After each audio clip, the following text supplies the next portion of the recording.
Hola a todos, bienvenidos a la clase de transferencia de calor MEC 2251, paralelo A.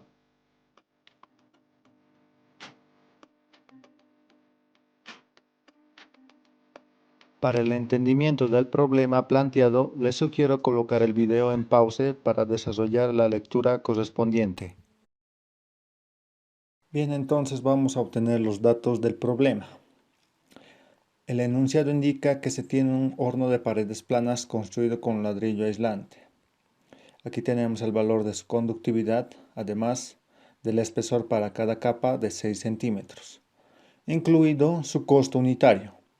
El horno trabaja a temperatura interna de 600 grados centígrados y a una temperatura ambiente de 25 grados centígrados, además de que trabaja 11 meses al año y 24 horas al día.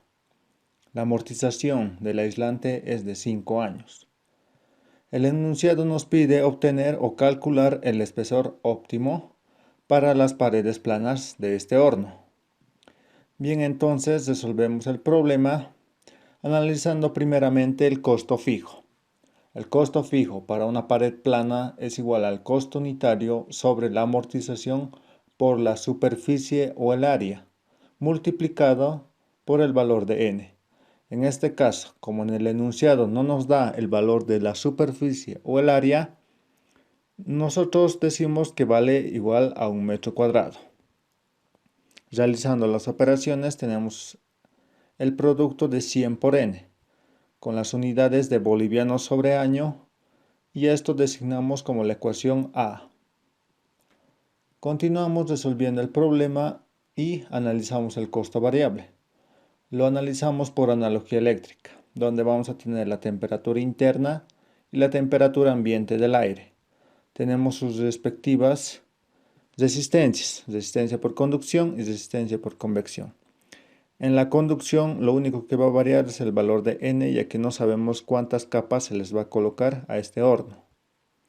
Reemplazamos todos estos valores en la ecuación de flujo de calor y además reemplazamos los datos obtenidos del enunciado y realizamos algunas operaciones algebraicas para obtener esta nueva expresión. Como bien sabemos, el flujo de calor está en vatios. Por lo tanto, realizamos la correspondiente conversión de unidades.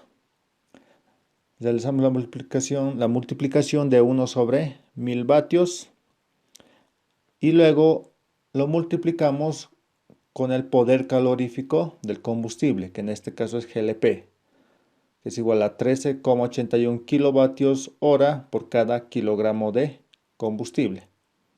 Y además se le multiplica por el costo del combustible, que en este caso es 2,25 bolivianos sobre kilogramo. Estos valores del poder calorífico y el costo se dan en clases con el docente, en clases de teoría. Entonces muchas veces el docente, en vez de colocar los valores del poder calorífico y el costo, solo coloca a qué combustible corresponde analizar. En este caso nos corresponde el valor del GLP. Bien, continuamos con el problema. Luego vamos a multiplicar por el tiempo de trabajo del horno, que en este caso son 24 horas al día, y por lógica multiplicamos el valor de 30 días al mes y finalmente el valor de 11 meses al año, obteniendo un valor de 1,2904 bolivianos al año multiplicado por el valor del flujo de calor. Reemplazamos el valor del flujo de calor y se obtiene esta nueva expresión, que es igual a 36,357 dividido entre 0,06 por n más 0,049. Todo esto en bolivianos año y designamos como la ecuación B. Para paredes planas, lo único que se hace para el costo total es sumar el costo fijo más el costo variable. Derivamos esta ecuación respecto de n, se obtiene esta nueva expresión y lo igualamos a 0 para hallar lo que es un máximo o un mínimo.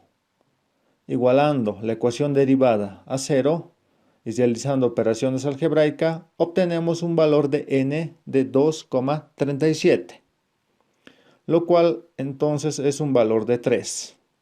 Asignamos el valor de 3, por lo tanto tenemos n, el número de capas, igual a 3. Finalmente, obtenemos el espesor óptimo, que es igual a n por el espesor del aislante. Multiplicamos el valor de 3 por 6 centímetros, logrando un valor de 18. Por lo tanto, el resultado para este problema es que el espesor óptimo equivale a 18 centímetros. Para el entendimiento del problema planteado, les sugiero colocar el video en pausa para desarrollar la lectura correspondiente. Bien, entonces se tiene un problema de aletas, la cual indica que se tiene un tubo de acero con una conductividad K que tiene un diámetro de 2 pulgadas y la temperatura de su superficie o de la pared es de 100 grados centígrados y que a este tubo se le colocan un total de 12 aletas longitudinales que tienen un espesor T y una longitud L. Además de que la temperatura ambiente a la que se encuentra este tubo es de 25 grados centígrados y un coeficiente de convección de 25 vatios sobre metro cuadrado por grado centígrado. El enunciado nos indica que se debe calcular el incremento de flujo de calor. Entonces, como se puede ver en el gráfico, aquí se tiene un esquema del tubo con las 12 aletas. Entonces vayamos a resolver el problema. Como el enunciado nos indica, hay que calcular el incremento de flujo de calor, que se establece por medio de esta ecuación, que indica que el flujo de calor con aletas menos el flujo de calor sin aletas dividido entre el flujo de calor sin aletas multiplicado por 100% es igual al incremento de flujo de calor. A esta ecuación le vamos a colocar el número 1. Entonces, primeramente debemos hallar el flujo de calor sin aletas, que está en base a la ecuación de convección. Como podemos ver aquí, el calor es igual a H, el coeficiente de convección, por el área y por la diferencia de temperaturas. En este caso, el área se va a tomar como el área sin aletas. El área sin aletas es igual al área del tubo como tal, el área de un cilindro.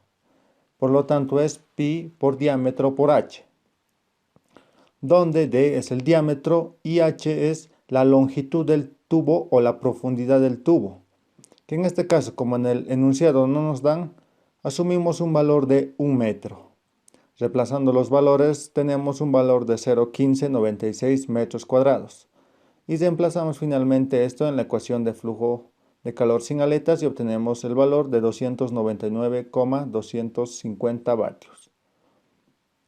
Entonces vamos a calcular lo que es el flujo de calor con aletas. El flujo de calor con aletas se halla por medio de esta ecuación que involucra la suma de el calor libre de aletas más el calor aletado. Lo vamos a designar con la ecuación número 2. El flujo de calor libre de aletas es igual también en base a la ecuación de convección. Lo único que varía es el área libre de aletas.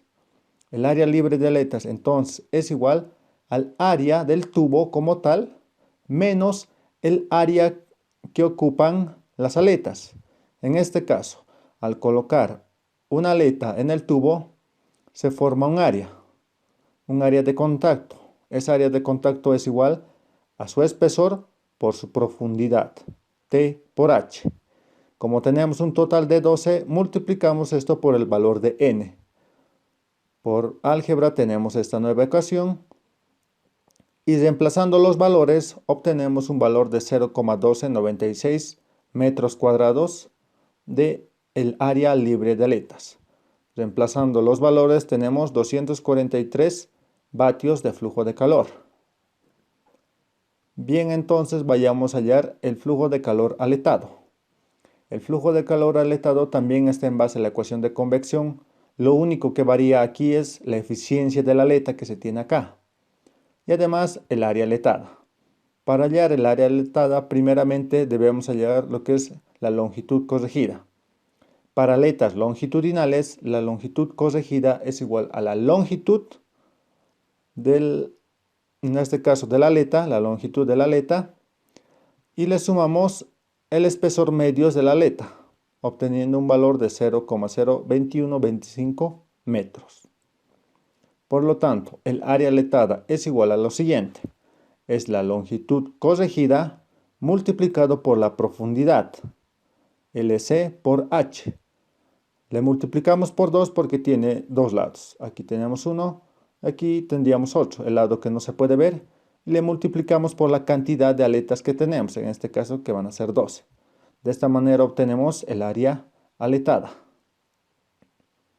Bien, para analizar la eficiencia de la aleta, utilizamos esta ecuación, que es igual a la tangente hiperbólica de m por LC dividido entre m por LC, donde LC es la longitud corregida. Y el valor m es un valor que se da al momento de hallar la ecuación de distribución de temperaturas de una aleta.